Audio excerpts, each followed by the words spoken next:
What's up, guys? This is another episode of Inside Wrestling Truth. Uh, Last night I ended my series of Superstar series,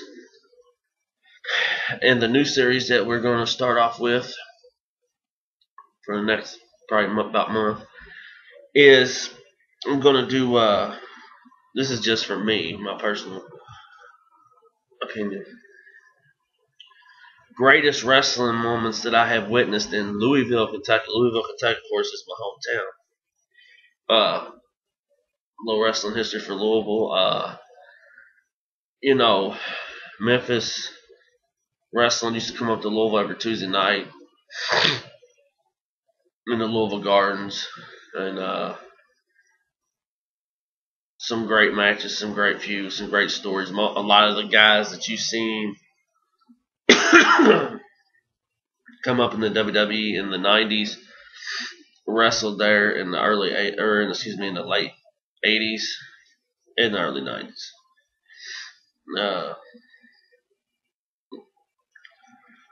Other things that have happened in Louisville, we had the OVW, the training school for WWE, which at one time was really something,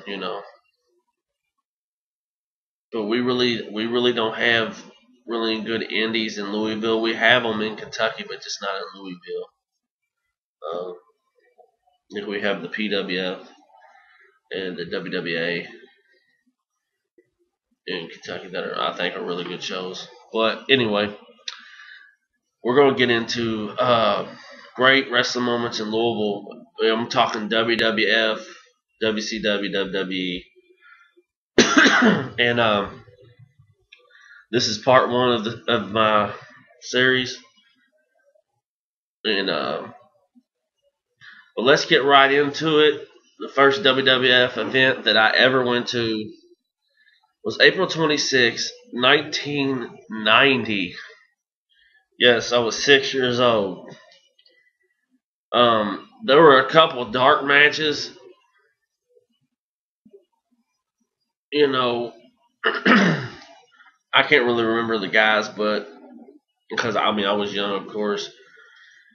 But some of the matches that I do remember on that night was Rhythm and Blues, the Honky Tonk Man and Greg Valentine versus the Bushwhackers.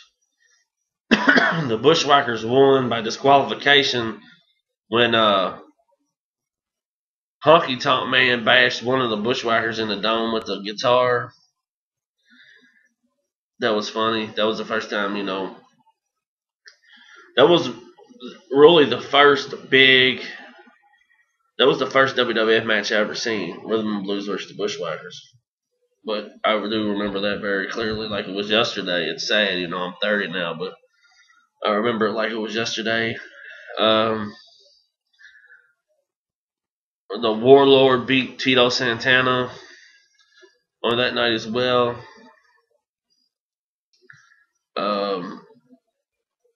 It was pretty much like a squash match. I remember it, and like Warlord beat Tito Santana like in a minute, 2 minutes. Just squashed him. The Big Boss Man beat Virgil on this night. It was actually supposed to be the $1 Million Man, but the $1 Million Man didn't show up.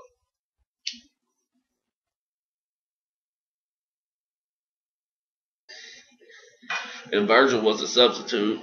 And the Big Boss Man just annihilated Virgil. He just beat him down,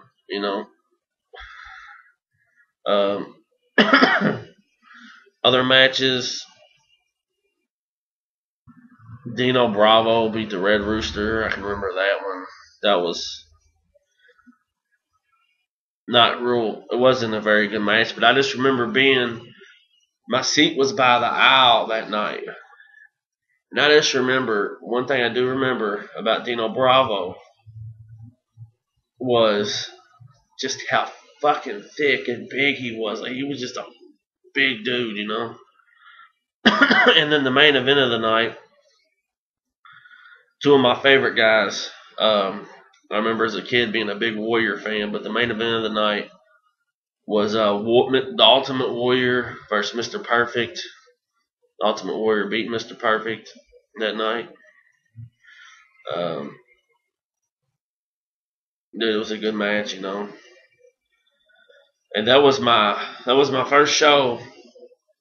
It was actually, if I'm not mistaken, it was some of those matches were even taped for primetime wrestling. But that was my first ever show, April 26, 1990. It was right after WrestleMania 6.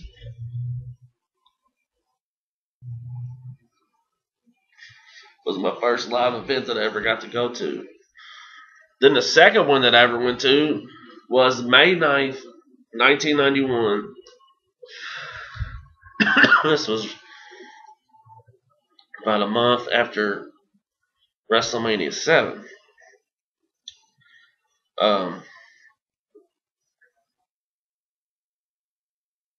It was always cool because my dad knew the ticket holders, and whenever they were in Louisville Gardens, we would always get tickets, you know, on the aisleway. And I remember Dino Bravo and the Warlord being just humongous, you know, just huge dudes. But May 9, 1991, the Texas Tornado beat the Warlord in the opening match. I do remember that. Earthquake beat Jake the Snake Roberts. I just remember, like I said, being a kid, Earthquake just being larger than life, just a huge dude. And I remember Jake the Snake just being really tall, you know. I met Jake the Snake personally a few times, and he is a tall dude, you know. But that was right when they were going on with the angle where Earthquake sat on a snake. Berserker and Tugboat, I really don't remember who won, but I remember it being a boring ass match. I remember both of those dudes being big too. I remember Sergeant Slaughter beating Jim Duggan on that night. You know, this was right after WrestleMania 7, you know, right before Slaughter turned face. But yeah, he beat the shit out of Hacksaw Jim Duggan that night. Power and Glory, Paul Roma and Jim Powers beat the Bushwhackers. That was a pretty boring match, I will say. The IRS beat Jimmy Superfly Snuka. It was the first time I ever seen Snuka, you know, wrestle live. It was, you know, I always liked Jimmy Snuka when he was little because he was a high flyer, big dude, you know, larger. But the IRS went up, you know, this is when they were building up the IRS character. This is one of the first times I ever seen the IRS. I had seen his promos, you know, but I never seen him wrestle. And then he debuted beating Snuka at Louisville Gardens. It was pretty cool. I always thought IRS was a hell of a worker. It was underrated. Then it was the main event for that was the Big Boss Man and Mountie.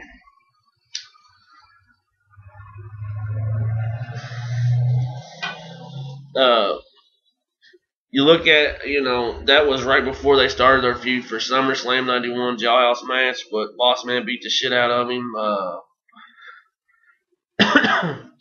You know, looking back on it now, the card kind of sucked, but when you're a kid like that going to the WWF shows, you really don't care, you know, because it's all good to you, you know. Then the next show that I went to was just a few months later. It was in July of 91, and I was a huge Hulk Hogan fan. And I remember they just kept on hyping Hulk Hogan's coming to Louisville. You got to go to Louisville Gardens and get your tickets. And then I remember getting to the show with my mom and dad, and Hulk Hogan didn't even fucking show up. Well, let's go. I can show some of the matches from that evening. Um, Warlord beat Snuka. Uh, the Warlord, for some reason, was always in Louisville. I don't know if he was just the guy they wanted to throw at Louisville, but he was always at the Louisville Gardens.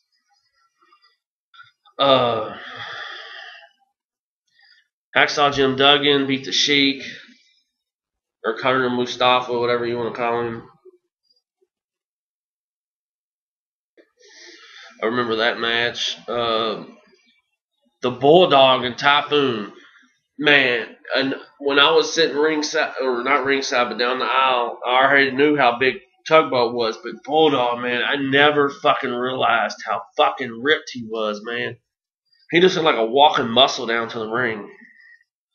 But, yeah, Bulldog beat Typhoon, you know. And then once again, Bushwhackers and Power and Glory. I don't know what's up with that, but I guess they were just working each other on the road. That's how they used to do it back then. But Power and Glory beat the Bushwhackers again. Um,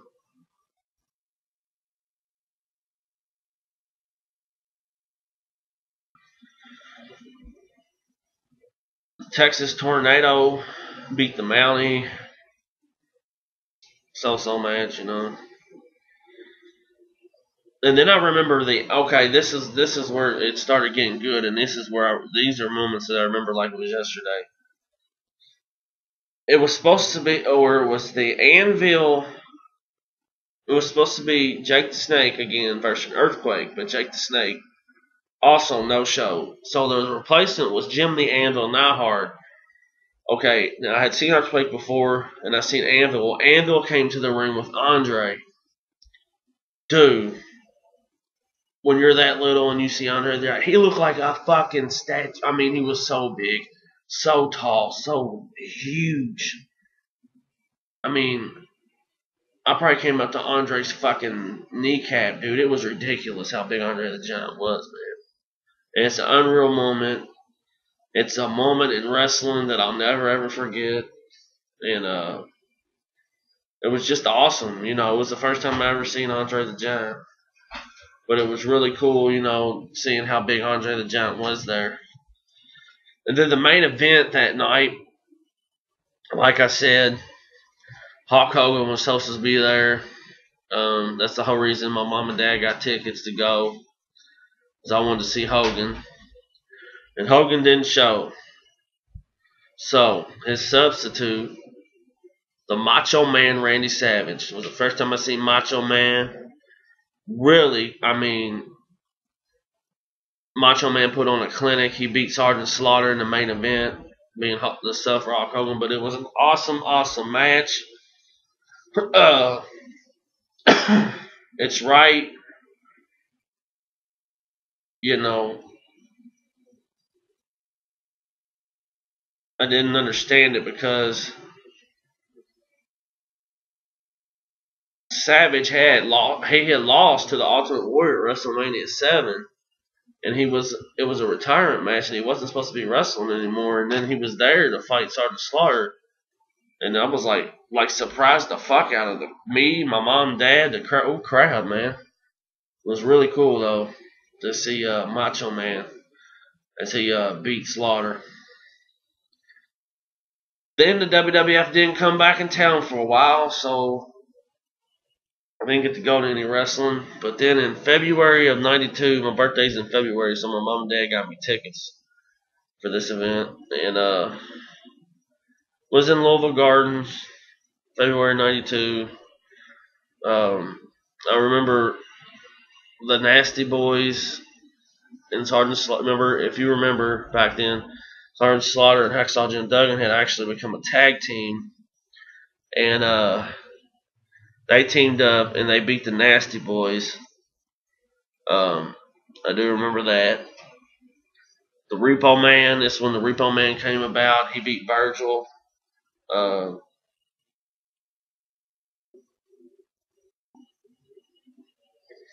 Both of the times I seen Virgil, all 3 times that I've seen Virgil live, he just got his ass beat. But the Repo Man beat Virgil that night. Rick the Model Martel. It's the first time I'd ever seen him live. He beat the Texas Tornado. I mean, the Texas Tornado was pretty built too. Both of those guys are built. I remember Bret the Hitman Hart beating the Mountie. That was an Intercontinental title match. I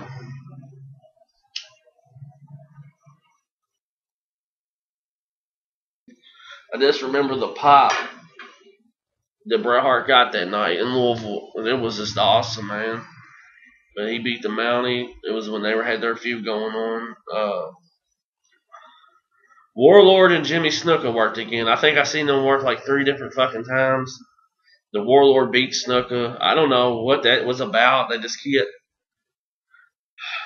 I don't know why Warlord always won. He was always in Louisville. I never understood. Can you put somebody else on the card besides the Warlord?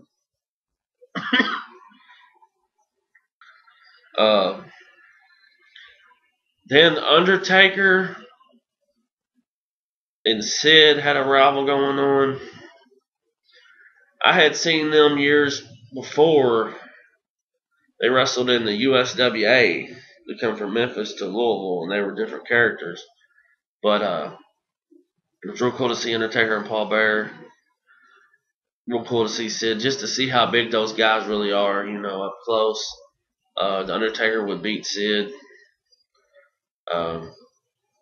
Pretty good. I mean, it's a moment I'll never forget, guys. It's cool shit. And then the last match, the main event for that night, was Macho Man versus Jake the Snake. If you remember, this was when they had their feud going on.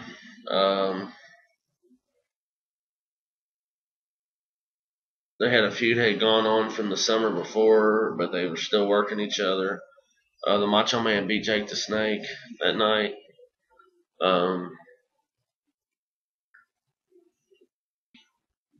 I remember it just being an awesome match. And Macho Man just getting a loud ass pop, man, and it was just so unreal. So unreal. But those are some of the early days of my wrestling memories in Louisville. This is part 1 of a series. I think I have like 4 parts. I have many, many, many more stories and events to tell you about. I hope you liked it. This is the beginning of it. It's part 1, like I said, early 90s, WWF in Louisville. I have part 2 real soon. But guys, thanks for checking out my video. I'm trying to come up with new things for y'all, because I know a lot of the shit on YouTube a lot of it is repetitive, and a lot of it is boring, and a lot of it just guys just think they are the shit and know everything about wrestling. But I try to bring it to you from a different perspective.